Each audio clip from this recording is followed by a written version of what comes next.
So there you are. Welcome to the internet.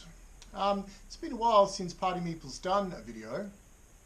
In fact, it's probably more than 6 months. I don't have an excuse. Just haven't got around to it. Like, big respect to people like Jay at 3 Minute Board Games and Rodney. I don't know how they do it. I like the hobby, and I don't have the energy to put content out as much as those guys do. But I do want to do a little bit because creating is fun, which is the main reason I do it. Anyway, I've had a few ideas for videos about board games in the back of my mind for a while, but those who have been following my boat build on my other channel will probably realise I've been a bit distracted. And yeah, if you'd like to learn how to DIY a little 2.4 metre boat that you can like take on adventures and build for not very much money and not a great deal of skill needed, I mean, I did it, then I'll put a link in the description for those people. But this is about board games. Behind us here you can see our collection, and it spans back to parts of it span back to the days when I was like still a teenager, and that's a very long time ago. I'm old enough to get my hands on my superannuation, so that is a long time ago. Anyway, over those years, if you just buy like 1 or 2 board games here or there, and your partner buys a few board games here and there, you very quickly end up with a collection like this. And when friends who aren't necessarily gamers come to visit us, they look up here and they go, "Do you play all of them?" And well, we sort of do. Like, you need to describe play. Have we played a game once? Does that mean it's been played? If we've played it 5 times, is it played? So I don't really know what played really means because like for some people maybe opening up, reading the rules and then putting it back on the shelf again as part of a collection, because this is a collection as much as something to use, that's actually playing a game. So I think I can confidently say, yes, we play the games. There are definitely some games on the other shelving, because this is just the main shelf of stuff that gets pulled off for game nights. There's another shelf in another room where I keep all my old Avalon Hill and Jedco and TSR Wargamey type stuff from my very early years of gaming. And bits of that gets played occasionally too, but some of it hasn't been. Some of it was just, I bought it because it reminds me of my youth and I would like that part in my collection, and maybe one day it'll get pulled out, but probably not.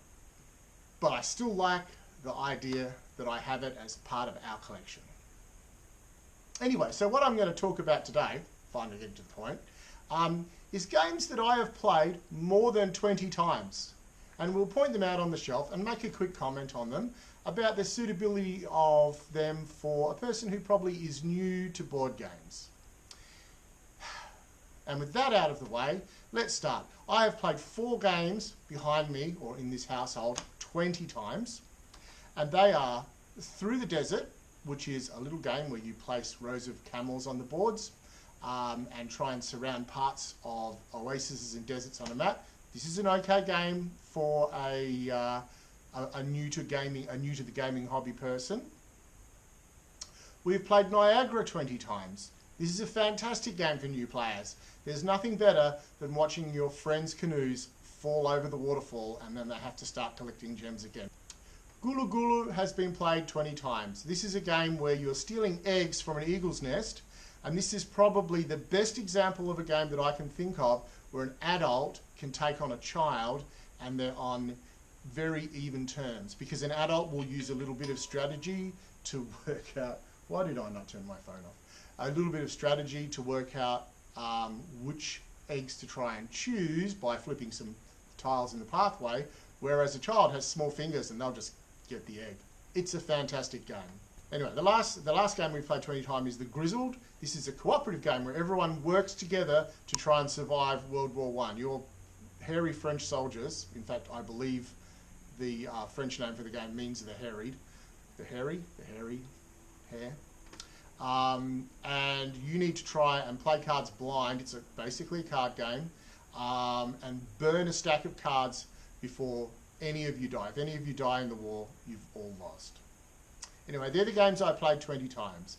Then we're on to 21 times. And gamers, I think, will be impressed by this to some degree, but the game that I have played 21 times is Twilight Imperium 3rd edition. In fact, because I played the 4th edition game late last year, or earlier this year, I think, and I have included that in I have not included that in my count. So I actually played Twilight Imperium 22 times, but my copy has been played 21 times. This is not a game for beginners. It's big and it's grand, and it's, you know, a day's play for friends, and people will go, oh my God, but like, who hasn't binged all the Star Trek movies? It's the same sort of time commitment. Actually, binging all the Star Trek movies is a longer time commitment. The second one on the list is Roll Through the Ages, the Bronze Age. This is a little dice Yahtzee style game.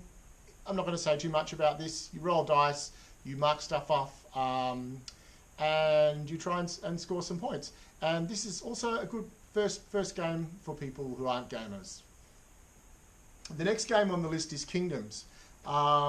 This is up here behind me, actually. We used to play this quite a bit. It's a tile laying game. It's okay. I went through a stage where some friends and I really quite liked it, and we played it a lot, so probably it hasn't had a play for like quite some years. In fact, some of the games on this list won't have been played in the last 5 or 6 years, because after all, I've been keeping track of how many times I play a game since 2004. Maybe a little bit after that, but pretty close to that, I think. The next on the list is Carcassonne the City. I have quite a collection of Carcassonne stuff. Carcassonne is a fabulous game. It will play up to 5 players in the base game, and it's a bit lucky and a bit swingy there, but it doesn't matter because it's fun. But as a 2-player game, it absolutely shines. You draw a tile, you add it to a map, you use a little thing called a meeple to claim an aspect of that tile that you will expand. If someone else has already got that, you can't have it, but if you start somewhere else and join up, you'll force them to share it. It is a very clever game. And this is the city version, which I have logged separately to my other Carcassonne plays, because the city version has some fancy stuff with it, including a tourist chart in the box of Carcassonne. The next game is Alhambra, and I know I haven't played Alhambra for a good many years. This is another tile laying game, another excellent first game for people, where you're laying tiles and building a wall around the city Alhambra in Espanol, and once again trying to score some points. The next game on the list is Power Grid.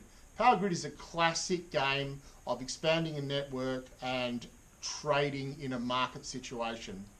It's not a great first game unless you've got someone with you to teach you and talk you through it, but it is a great game. In fact, reading the list makes me want to play it again. Not sure when the last time we played Power Grid would be. It's probably a little while, but it's definitely worth owning as a second tier game. Let's call it a second tier game.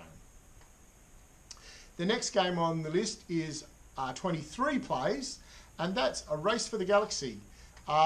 This is a card game where you play cards and they interact with each other. It's not also a great first game, I think, but it is a great second game. Once you've got a few games and you get the hang of that, I'd recommend Race for the Galaxy. Space-themed card game. The next game, 23 players also, is Chicago Express.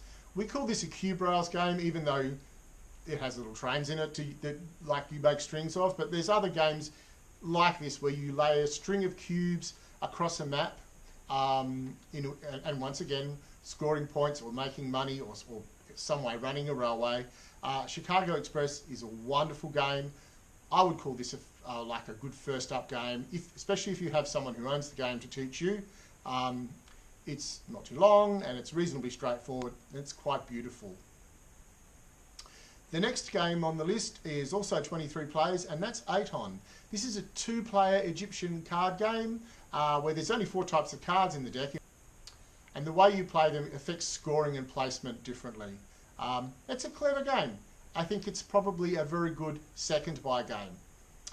And then the next game on the list is one of mine, Country Trains. Obviously, when you design games, you tend to like play them a lot, testing them out. And Country Trains is probably the second design that I actually put up for print and play. Any game that I'm reasonably happy with, and reasonably is the word, because when Country Trains was first made available for print and play, it didn't work very well, and there's a few guys on Board Game Geek, which I'm really grateful for, who pointed out some things in it that just didn't make sense or didn't work for them, because you don't know how people are going to work your game when they play it. And 2006 was a long time ago when I put that up there, and yeah, I've learned a bit since then. But I'm pretty confident that Country Trains works now. And how many plays is that? 24 plays of Country Trains. Probably done it more than that, but maybe that was before I logged them? I don't know. Or maybe I wasn't very good at logging games back then. Anyway, with a lot of my designs, I tend to get excited, do a bit of work, then get disappointed in it. So it often gets left for a year or two or longer, and then I try again. And, you know, eventually you get there and you're happy with the game. And in between, you'll probably have 25 other ideas for other games. My directory of game design is full of, like, partly completed or even started ideas. Anyway, the next game on the list is Boomtown. This is by a guy called Bruno Fedudi. I love this guy's work. I also love this guy's crazy attitude to life. He's a language professor in France, I believe, and some of his designs are sparkling. This is very close to a party game. It's about digging up gold in the west of the US.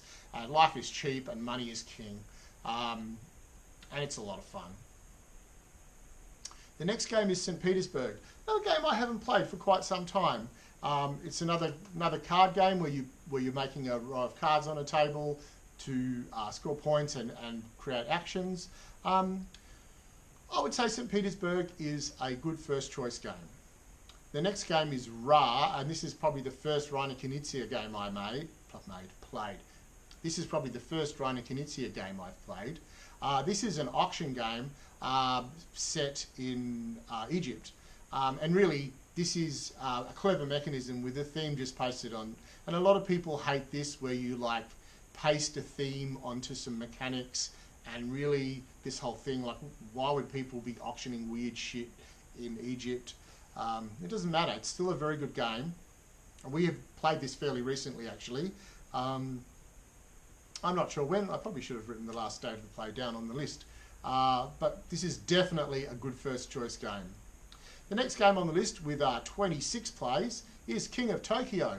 This is a fantastic party game. I can totally recommend this. You're basically playing Yahtzee with some special dice, controlling some monsters, trying to beat up your friends in the process. Any monster in Tokyo is a target for everyone else, but also will score some bonus points. But the monster in Tokyo, when it gets angry, will hurt everyone outside Tokyo.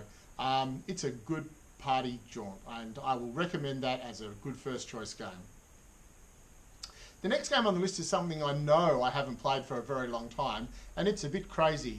It's called Mag Blast, and I have the 3rd edition of it. And it's another card game where you arrange cards on a table with spaceships, and you're trying to blow up everyone else's fleet. And it's not 2 sides, it's as many, up to 4 players, and it's basically a free-for-all. But it has one of the coolest rules in games. When you shoot at someone, if you don't make a sound effect, you miss. I like it. 28 plays, we have 7 Wonders. 7 Wonders, once again a card game. God, there's a lot of card games on this list. 7 Wonders uses what's called a card draft mechanic, where you get given a hand of cards, you choose one, and then you pass the rest to the next player down the line. And of course, then you choose one from the person on your right. So if you pass your cards left, you collect a hand from the person on the right, and then you need to choose one. So not only do you need to consider what cards you want to choose for your tableau, arrangement of cards on the table in front of you, but you need to be careful what you're giving other people. I would definitely say this is a pretty good first choice game. The next game on the list with 31 plays is Glory to Rome, which is a absolutely crazy card game again. In Glory to Rome, you're basically all trying to rebuild a part of Rome and, you know, get the emperor's favour.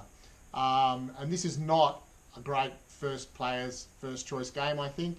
This is for more experienced players, and it has a little bit of nastiness and what have you in it. But I like it. I like it. It's clever.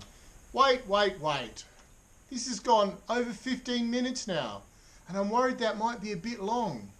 A bit long for the concentration span of the YouTube and the internet.